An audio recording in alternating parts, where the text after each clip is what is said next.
friends and familiars. This is your good old pal, Matt Orozco from Macabre Daily, here once again with my other pal. Lowell Greenblatt. Hello. Hey, Lowell, how's it going? I have COVID, but I'm Ugh. vaxxed and boosted, so it's just like a bad cold. Thanks, science. You've kept it away for 4 years, is that This correct? is, yes, this is my first time getting it, first time in 4 years. And let me tell you, if you're one of those people who's like, see, you got vaxxed and boosted and you still got it, like, go to hell. Yeah, at Just least I'm not dead. Like it's like this could be a lot worse. It's like I didn't think I could get madder at anti-vaxxers, and then I got COVID, and I'm like, oh, you people are fools. But Perfect yeah, time to announce our RFK Jr. sponsorship, by the way. Just kidding. I We don't traffic in bet- dead animal carcass in these parts. yeah. But Although this is a good, decent time to remind you people at home, Shazam isn't bad. Like it's actually pretty funny and entertaining, and probably Zachary Levi yeah, the last superhero. movie Oh was yeah, it is good. I haven't seen the sequel, but the first one was like fun. fine. Yeah.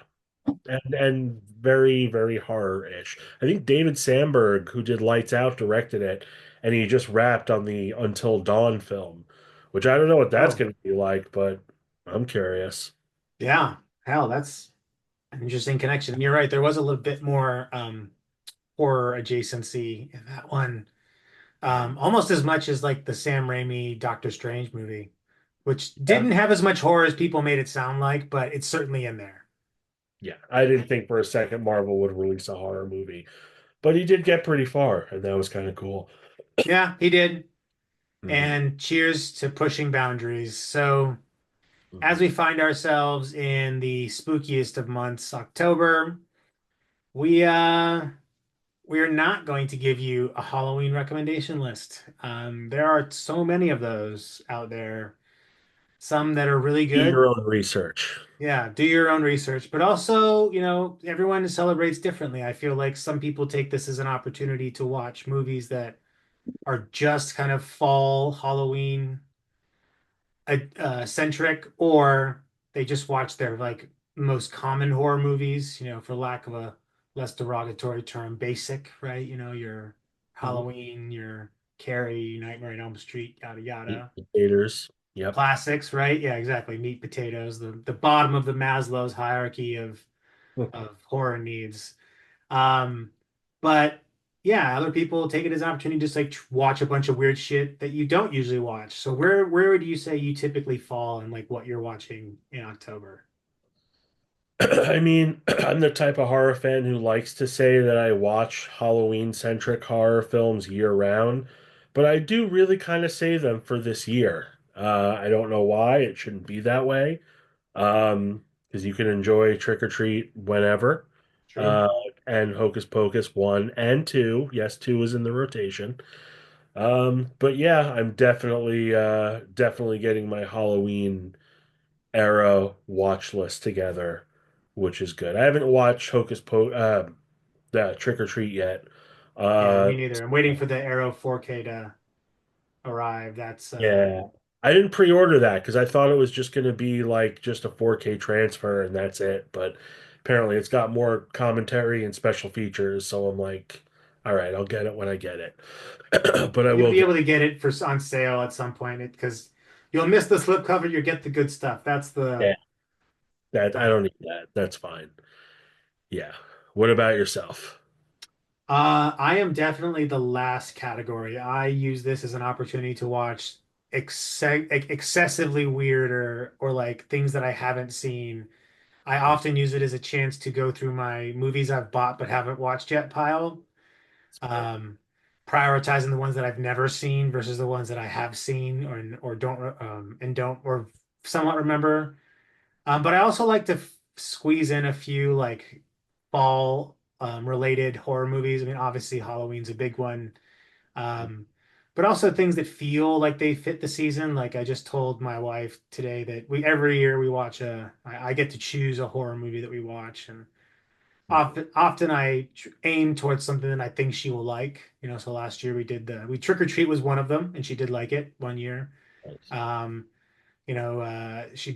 we watched Blair Witch last year, which was Blair Witch Project, to be clear, the original, not one of the sequels. But she is like, yeah, it's fine. I understand why people liked it, but not like it's not my bag per se. So this year, I'm like, I've been wanting to rewatch Deadstream for forever. Like, I love that movie, and I've Oh. been waiting to rewatch it because I know it's one of those movies that you can really watch it, like you can fatigue yourself on it. Mhm. So I'm really trying to almost like, like a responsible drug user. I'm spacing out my doses here safely as to not create a tolerance. So I really think she'd enjoy it because I think it's just the perfect blend of horror and comedy. So I'm excited to show her that. And it feels very Halloween, haunted house. Mhm. Um, so yeah, but personally I try to watch things that like I'm not you I am, and also of course we have to acknowledge that there's a lot we watch because we're reviewing it. And that often, like, I think we talked about this before, like, I don't do 31 days of horror anymore because it's just not possible for me to maintain that workload, that load of that responsibility for 31 days.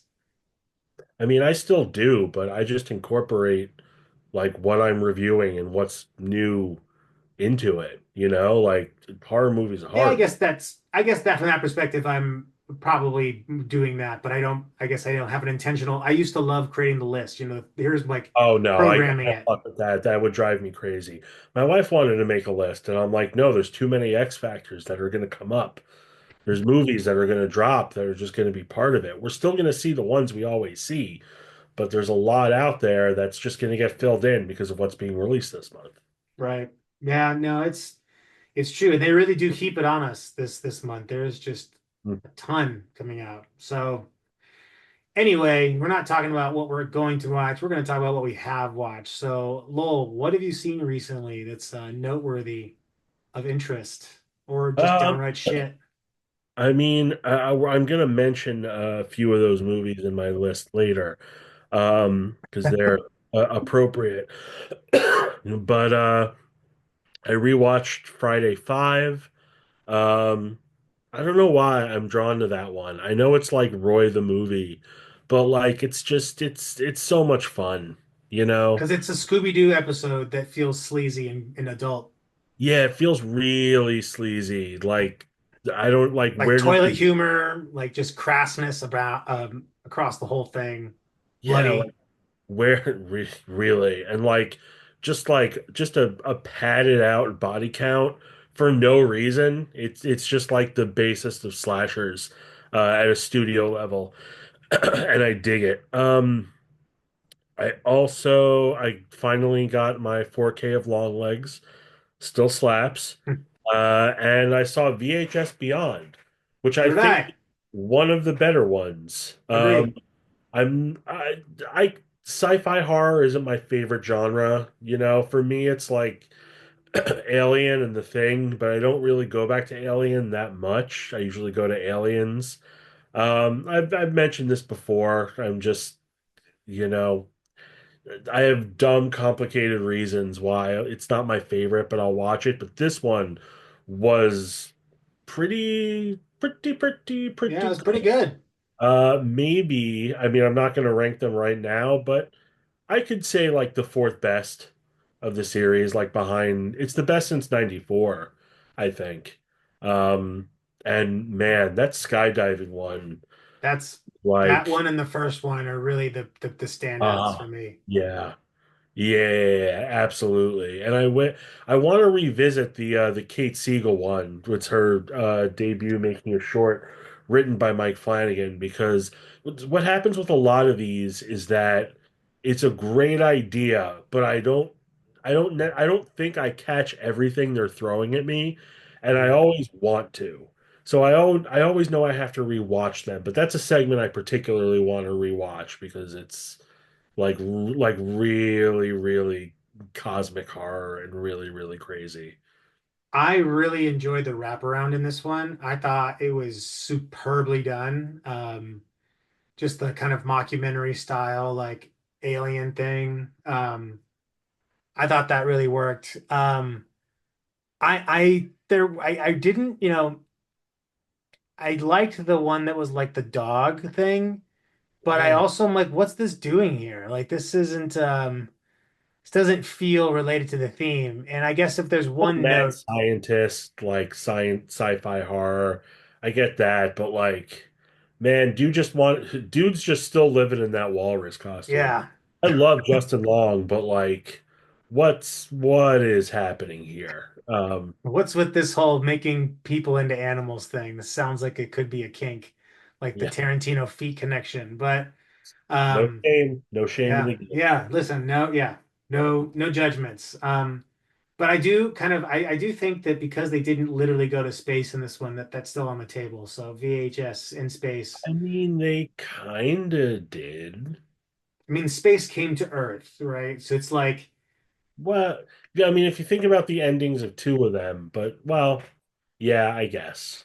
but But I like this idea. Like I think we talked about this prior that I like the idea of them just kind of changing the theme around so like wildly, like not the decade thing. I think kind of worked.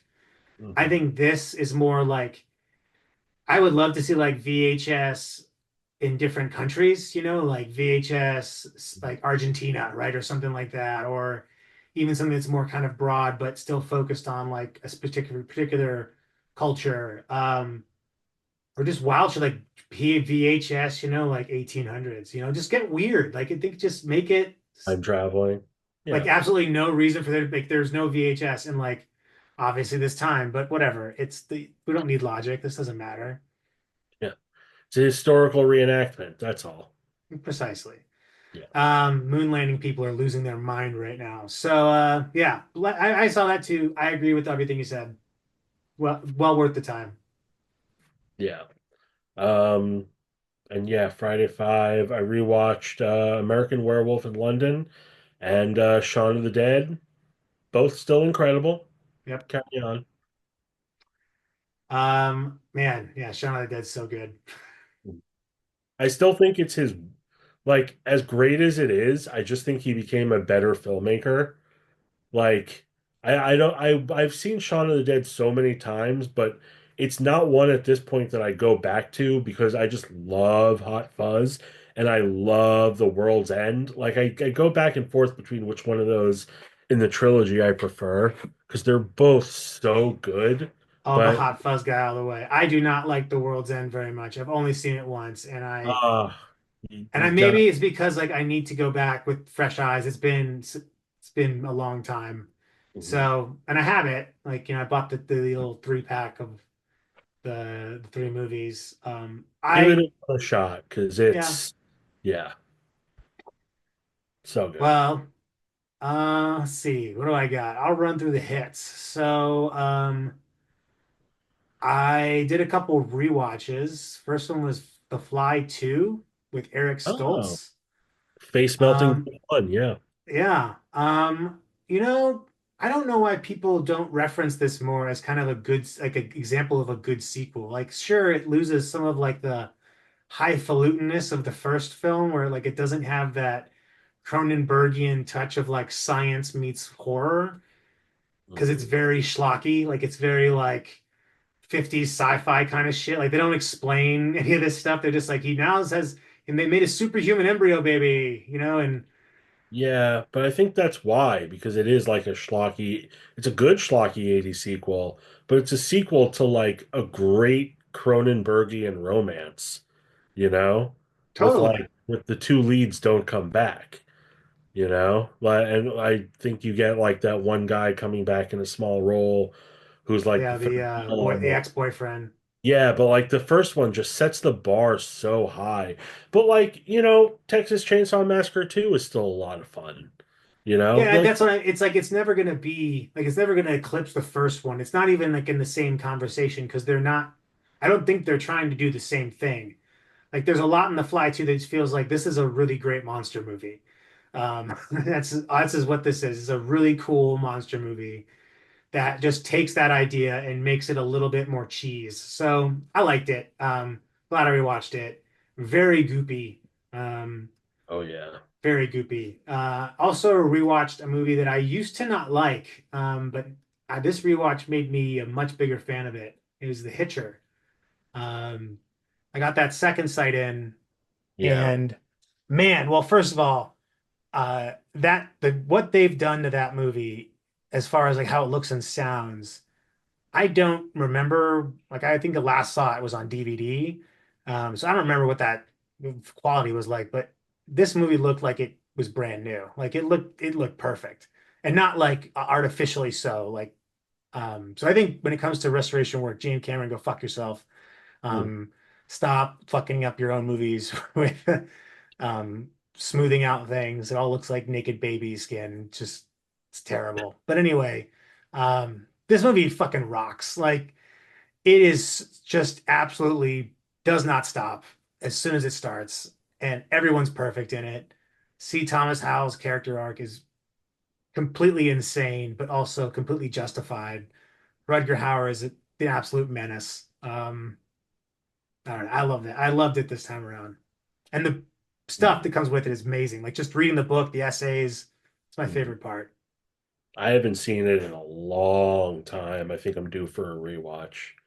I But didn't used to like it when I was younger, but I think that's because when you don't drive and you don't know what it's like driving and just having like what it's like when like someone's following you or someone's fucking with you, like you just don't have as much of that. Like your concerns are much more pedestrian and smaller when you're younger, hopefully. But then you see this as I saw this, at this point, I'm like, holy shit, this is a nightmare, but also unrelentingly entertaining. So yeah, high recommend for that. If so inclined, grab the that second site. Also did a rewatch of The Prophecy, the Christopher Walken movie, because it happened to be on. yeah. Um, not bad. Not great, not bad. I've always Uh, wanted to give that one a rewatch because that was another one I saw a long time ago. But that's some like we all know that VHS trailer. I feel like we've seen it a million times. oh yeah, oh yeah. And you kind of forget how like kind of pulpy it is. It's not like it doesn't take itself too seriously. I mean, it's basically the story of Dogma, but make it horror, instead of funny. And then I guess this will be relevant because the movie comes out, um, well, tomorrow when we're recording this, but Terrifier 3. Um, Oh yeah, you went to the premiere, right? yeah, Terrifier fans will love it. Um, that's That's probably the best way to put it.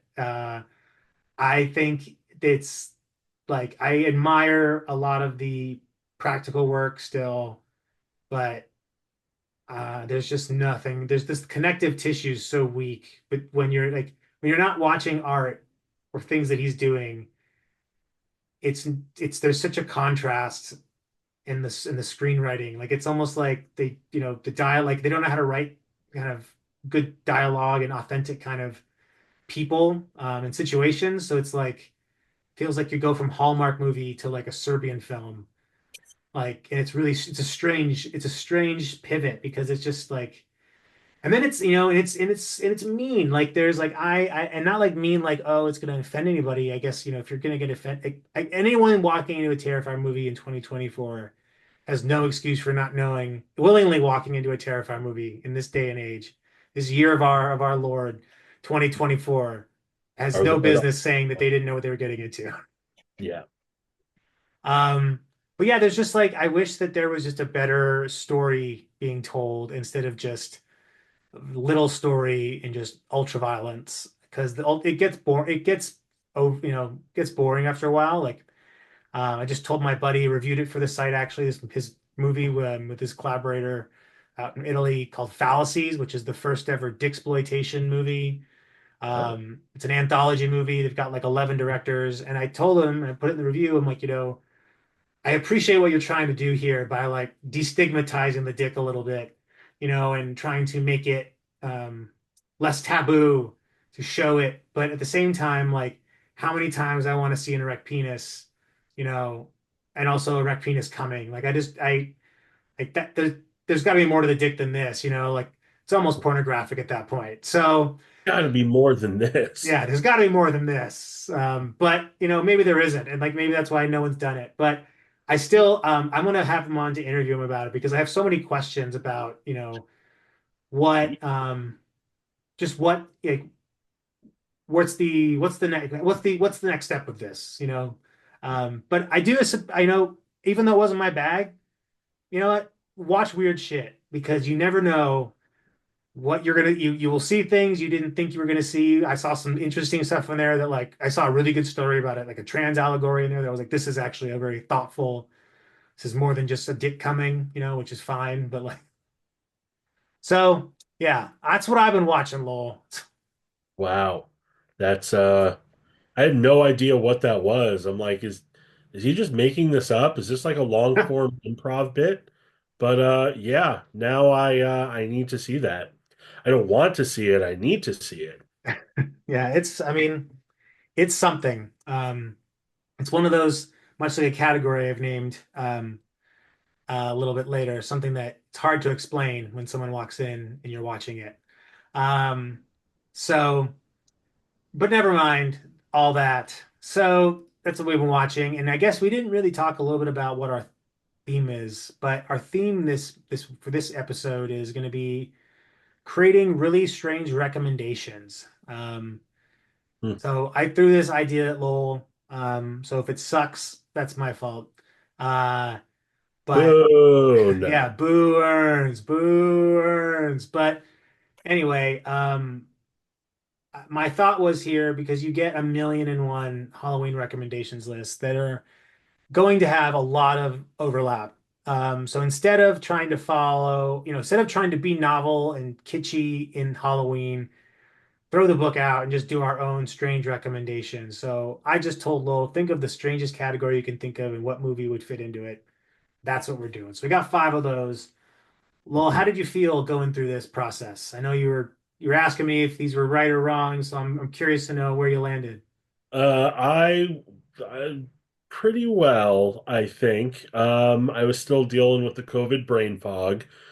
That could have So, helped, by the way, because sometimes you get real lucid with your thoughts with COVID brain. So yeah, that's true. So I'm like, I don't know if some of these are actually recommendations, but they are things that I've noticed about movies that I've watched lately and have sometimes watched over and over again, where I could say this is true about this movie. I Wow, love that's that. not that's I I am not getting the Glengarry leads, I tell you that right I now. think you sold that as one might sell it. That's exactly how it was sold. As one might sell it. No, Exactly. yeah. Well, You what's hear one of my your dog first? barking? Is that bothering you? Do you hear Not it? bothering. Yeah, I heard it Okay. once, but yeah, it's Okay. a dog. Just checking. Just we're creating a mood. It is. The The veil comes down. It Anyway, is. There is no screen. So what's your first category you thought of? the most distracting perm in a motion picture goes to Kevin Van Hentenryck in Basket Case, which is a film I love, and I Yeah, just rewatched it, and man, I can't with the hair.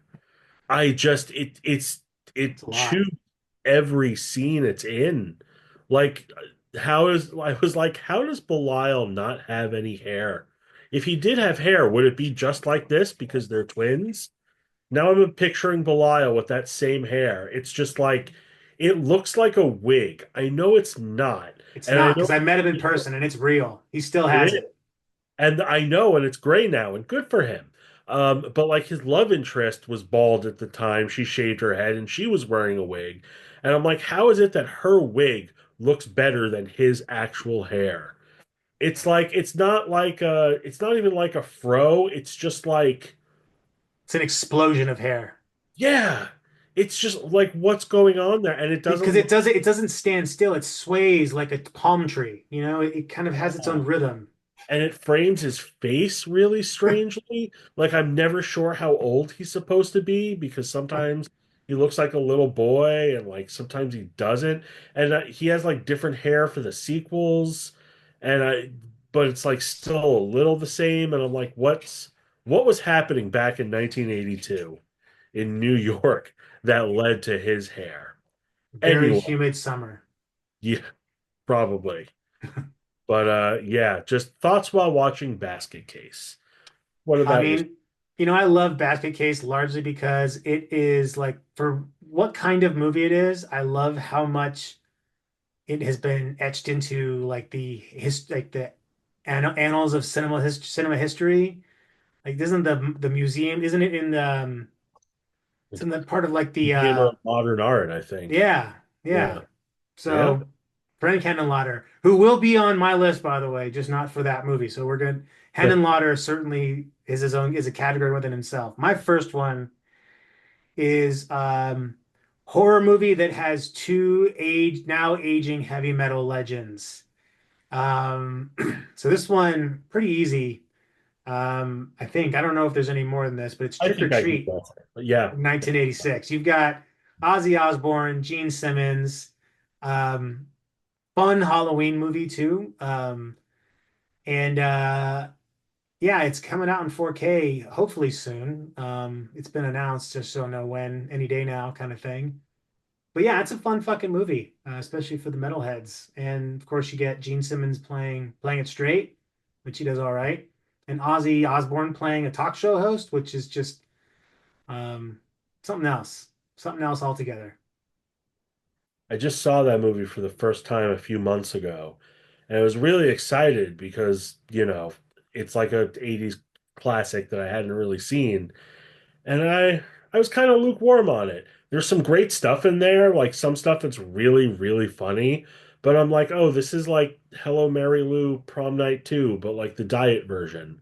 And Yeah, I want my full calories if I'm gonna watch an Elm Street knockoff, which it kind of is in some ways, but I see the fun in it. Sammy Kerr looks great. Um, it was so weird. He's just like blasting people with like lightning from his yeah. guitar. Like that's not scary. That's like something from a His metal. weapon is rock, lol. His Yeah. weapon is rock. All right. Well, I was waiting for like Gene Simmons to like come out in full Kiss regalia and be like, "Surprise, it's me!" and like fight him with his tongue or something, like Toad from the X-Men. Just like, Yes, yeah, yes. that's the remake. There's my pitch. But Damn. yeah. Give him money now. All the money now.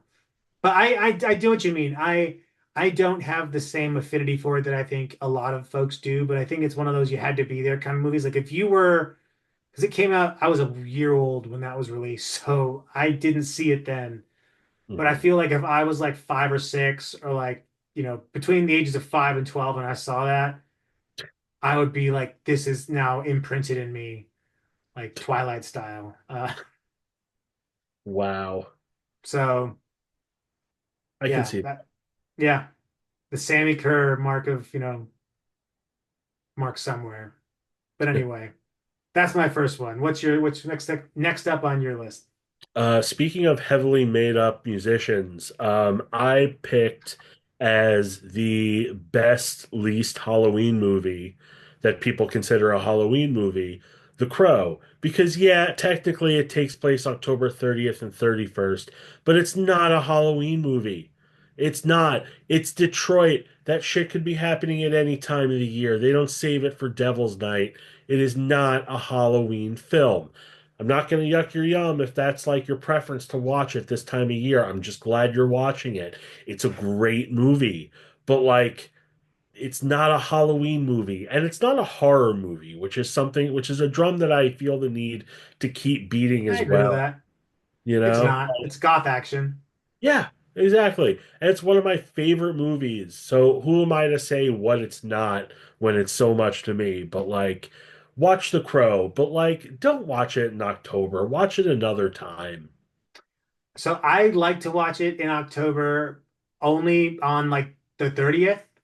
But beyond that, I also have watched it beyond October because it doesn't feel like like you're right, there's nothing about it that feels particularly Halloweeny.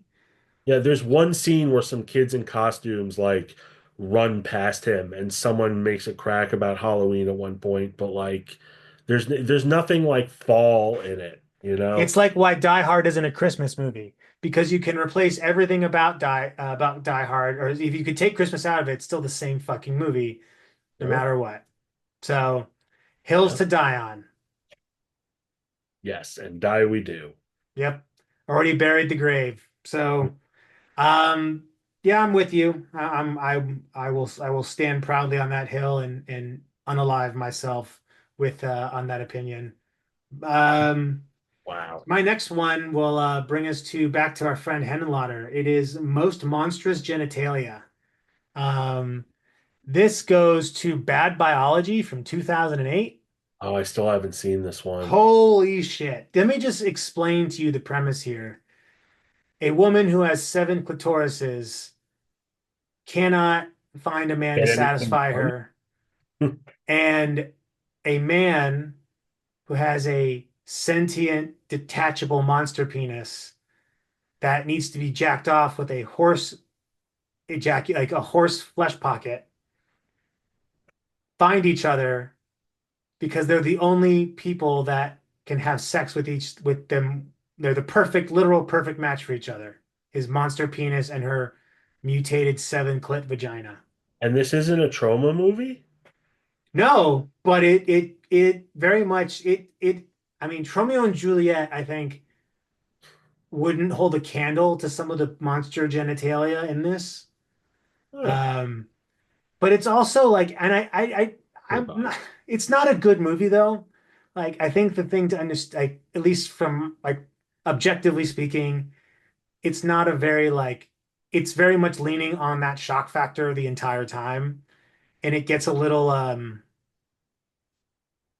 don't know, just old. I guess you're just like, okay, yep, this is insane. Yep, that's a very interesting point of view shot of a monster penis going in a monster vagina. So, um, but it's out in 4K from Severin, and it's never looked better.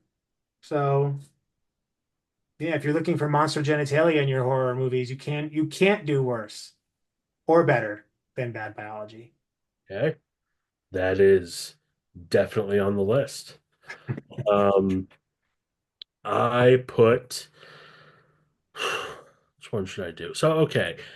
I feel like people don't really talk about this part of this movie that much, but the most underrated Michael Myers mask, which for some reason like makes the movie more watchable than it should be, Halloween: The Curse of Michael Myers, producer's cut or the regular cut. I mean, the regular, they're both a mess. I'm sorry.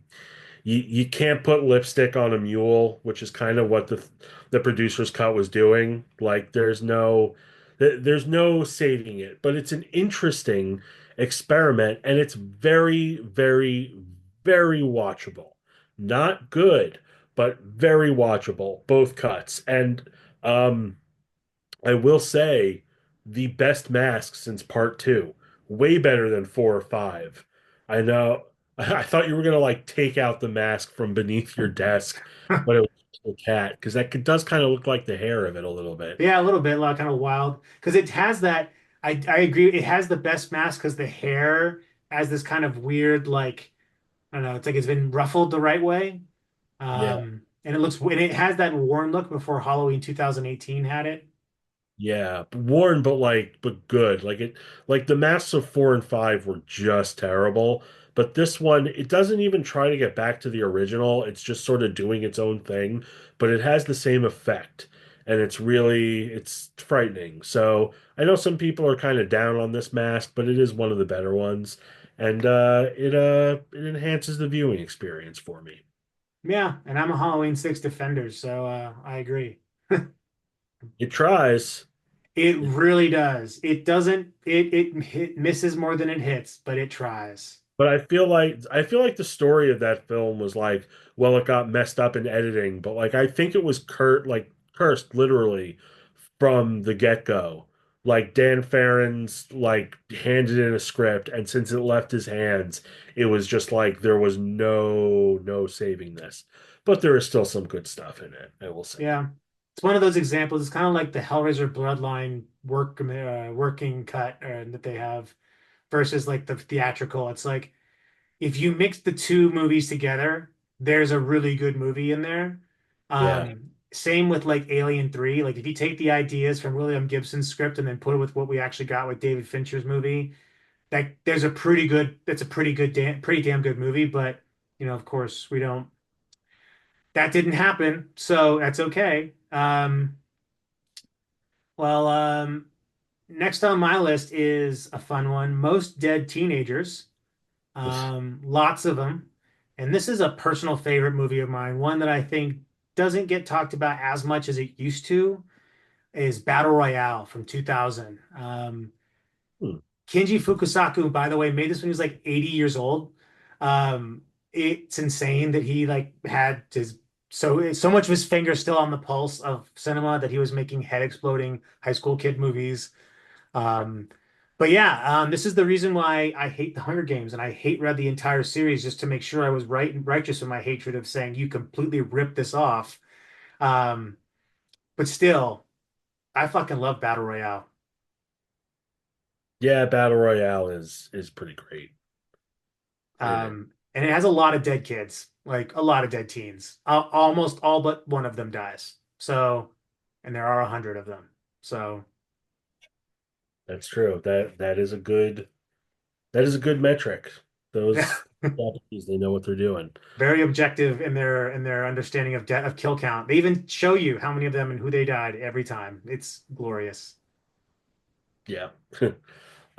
I just rewatched a film that I can't believe is my third view because I wasn't sure I was ever going to watch it again, but I do go back to it because it sets a delightfully low bar for a franchise where the people who make these movies no longer realize how low the bar is, but I feel like the people who made this one did. And it'll make sense when I talk about 2022's Texas Chainsaw Massacre, because you gotta respect a bunch of people who are just like, look, we're never gonna get anywhere near the original film. So let's just have a Chainsaw Massacre.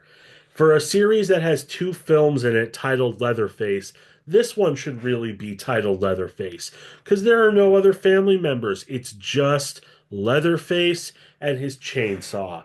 And does it entirely make sense? No. That final kill and reappearance just I feel like if they just didn't do that, I would be fine because he's not Jason Voorhees. He's not like he is a man. He is Yeah, a he's a human. human being. Yes, and this movie kind of forgets that in a few parts. And it's like, you broke the reality. But just respect for just having a giant hulking brute just chainsaw a bunch of kids and it looks great. I mean, there cinema sins of this film and stupid stuff include him breaking a hole in a wall to fetch the same chainsaw he used 20 years ago. You're telling me there's not a working hardware store down the street? How does that thing still run? Like, it doesn't run on like hillbilly magic. Why are we using the same one? Just get a new one. Yeah, it's probably So, gonna be better. yeah, and I'm sorry, but like Olin Fiore, whatever her name is, she's a really good Irish actress. Absolutely zero reason for Sally Hardesty to be in this. Zero. Zero. And you're telling me you've looked for him all over Texas for 50 years and you can't find him, and now you live in a house that looks like it. Just I know I said it's a 2.5 star movie. It's not a good movie, but there's just something so refreshing that's just like Texas Chainsaw Massacre, and that's it. That's it. No family, no cannibalism, sort of political acknowledgments, but barely. Yeah. But just this is kind of like the perfect Netflix horror movie. Just throw it on, let your eyes soak it in, and then it's done. And then they're going to reboot it again down the line. So, it made me think of, did you ever watch Mad TV Oh yeah. in the day? Early on, they used to have like these fake like dating ads for their website, lowered expectations.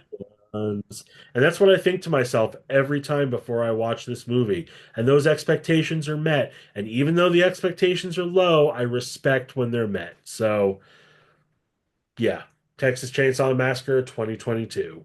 You could do worse.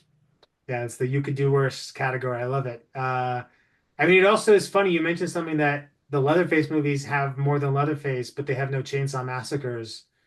And the Texas Chainsaw Massacre is the only one that isn't named Leatherface, but has a Chainsaw Massacre. So, It probably has the most chainsaw out of oh, it. the highest, because those movies typically don't have high body counts. It's usually like 4 or 5 people. Yeah. It's And the however many you could title's fit in a always van. misleading. It's not misleading this time. Not at Yeah. all. And gotta appreciate that. Yeah, I mean, I think I need to go back and see it again without the heightened expectations of the title, and all the internet buzz that often tells us that things are great when they're, fine. So put it on the watch list, or the rewatch list rather. Don't go back to Texas Chainsaw 3D. It's a fool's errand. No, is that the God Cuz awful. one? Yeah. Just and we have to get Ari You see Power. her shirt, by the way? Yes, and I commented and I was like, I hope you're wearing that ironically. And she's like, not at all. So we need to get her back on here to talk about Texas Chainsaw 3D. Yeah, what are Because we missing? yeah, just help us, cuz.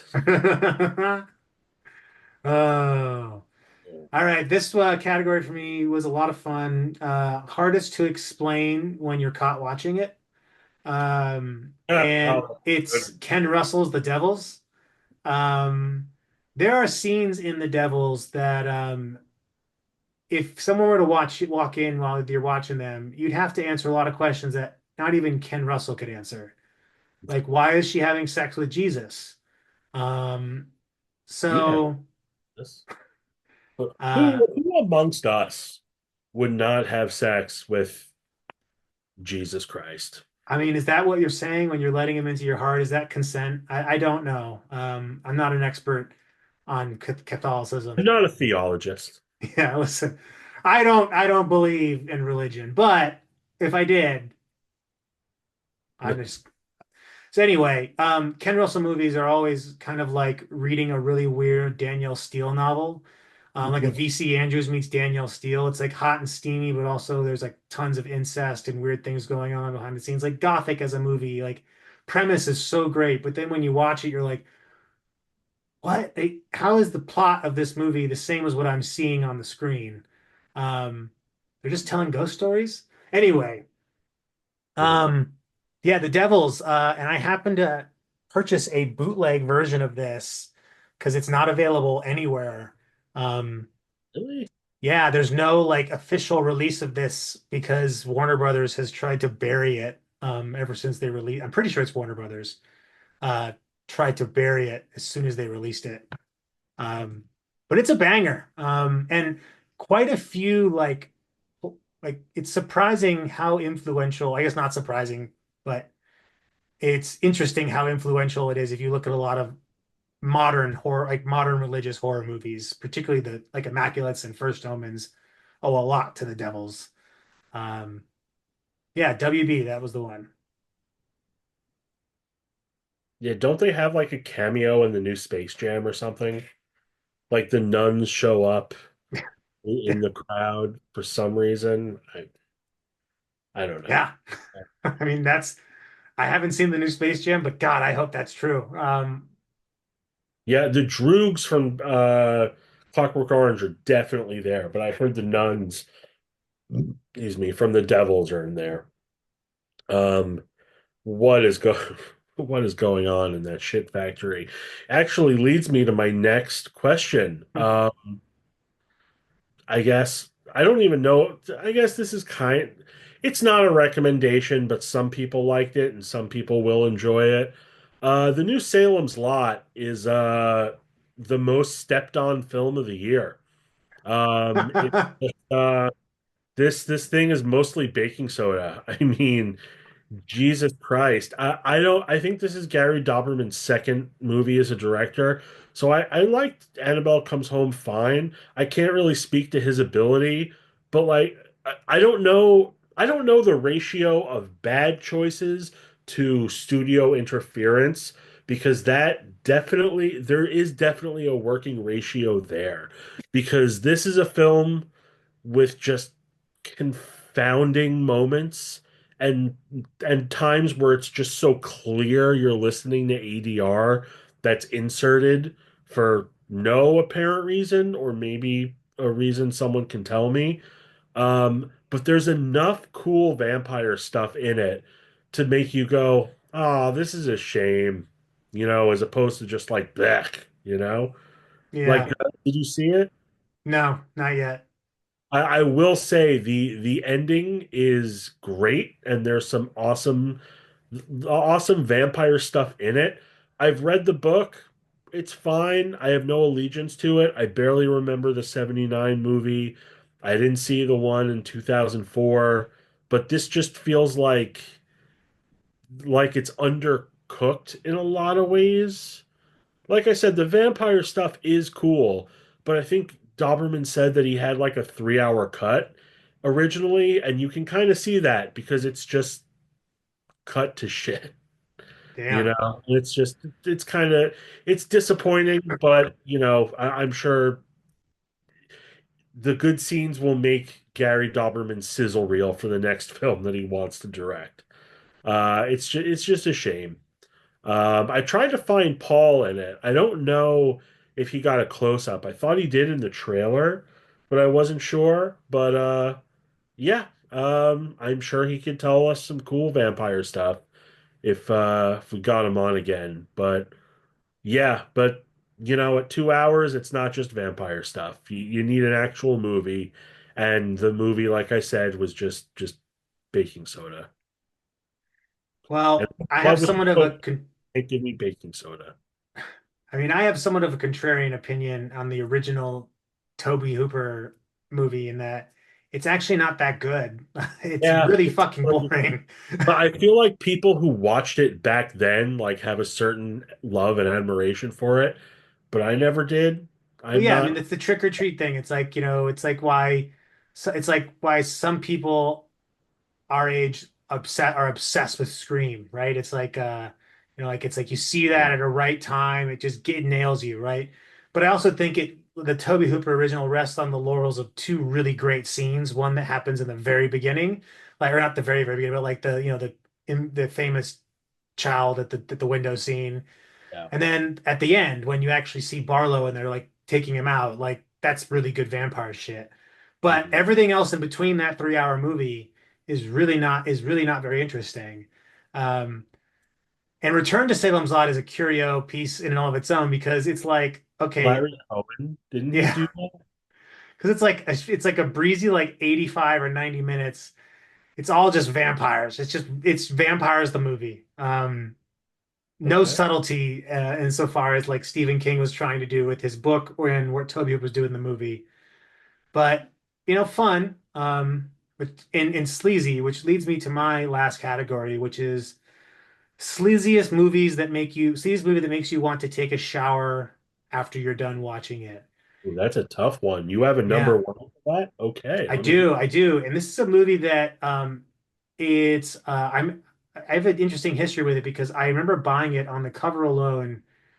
Some Suncoast employee let me buy this movie when I was like 12 years old. But it's Bloodsucking Freaks. And it's a movie so repugnant in so many ways that you're watching it just going like, is this legal? And who's this for? Like who says to this is cinema, this is art. Um, This is some Harmony Korine shit, but yeah, I even hard. think Harmony Korine would be like, I don't know, man. That's a lot of whipping. Like he's like, hey man, that's a little masochistic. But I say all this because I also upgraded it to 4K because Vinegar Syndrome put it out, and I'm like, well, I have to continue the trend of owning movies from my childhood. But yeah, it's not a good movie. It's an interesting movie. It's a cruel movie, and it does make you feel really dirty watching. Like, you can watch something really gross and violent like Martyrs or um, you know, a Terrifier even to some extent, like and feel like, ooh, that's really gross. But it doesn't get under you feeling like you've got dirt under your fingernails. This movie feel like you can smell everything. It's almost like the Texas Chainsaw Massacre, the original 74. Like when they're in that house, you can smell that shit. You can, You can smell that whole movie. yeah, that whole You movie. just sweat and stink through the whole thing.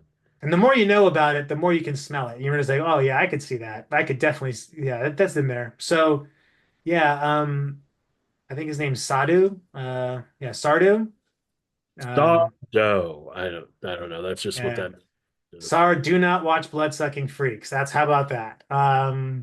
It's not a recommendation as much as it is more just a categorization of this movie would very much fit into the category of sleazy, making you want to shower. Mhm. So yeah, that's the list. If you're really keen on watching some non-traditional movies for your Halloween, some of them might ruin your season, I'll be quite honest. I think some of the ones we've Definitely, mentioned. definitely will. Yeah, like so read those synopsises first, right? Read some reviews if you're unsure. Content warning yourself accordingly. But some of them might make your day. There's some fun ones in here. Battle Royale, think people could have a lot of fun with if you haven't seen it. Friday Five is always just, a great beer and pizza movie. Yeah, yeah, it is. It's all reliable, kind of like Halloween 2, You can just put Halloween 2 on, it just goes. It's like a wind-up toy. The original one, right? Yeah, the original, not the not The the hospital one. kills or Rob Zombie's Halloween 2 is a misunderstood masterpiece. Um, It's another conversation, but I that's a won't hill I built a I mausoleum won't on, disagree Wolf. with you, but it's not. To me, Halloween 2, Rob Zombie's Halloween 2 is not something you can just put on, No, no, no, no. but the You original need an Halloween. eighth of mushrooms, and We have to do a, you know what, we have to do a Rob Zombie episode at some point because I just have too many opinions. I don't know about you, but I need you to rein me and in. my opinions have changed over the year. Like, and it's not like it's not because I don't think his movies are any better or worse. I think I see them differently now than I used to Mhm. because I have a different expectation of Rob Zombie than I had when Rob Zombie first became a filmmaker. That's fair. So anyway, we will plan a Rob Zombie episode. That could be fun. We find somebody who maybe is a huge like we need like the Ariel of like Rob Zombie people, like is there someone out there who's like writing the book on Rob Zombie? Maybe it is her. I don't know, but Maybe we maybe need to ask her opinion because um that could be a great conversation. So, or just the Texas Chainsaw Man. There's all these good conversations. Who knows? Maybe the Sinful Cuts folks are huge yeah. stalwarts for Mr. RZ. But anyways, Mhm. we will have another episode. And this month we will be having a few guests from Macabre Daily joining us to talk about, hopefully joining us. I think we always schedule these things and you hope people show up, but I think we're in good hands. We're going to talk about, what we do for Halloween, some traditions, rituals, stuff, seances, you know, all that good stuff. So until then, Yeah. be good, stay safe, and above all, watch a lot of those horror movies. It's the time, it's the season, it's the reason. I have COVID. He has COVID. Adios.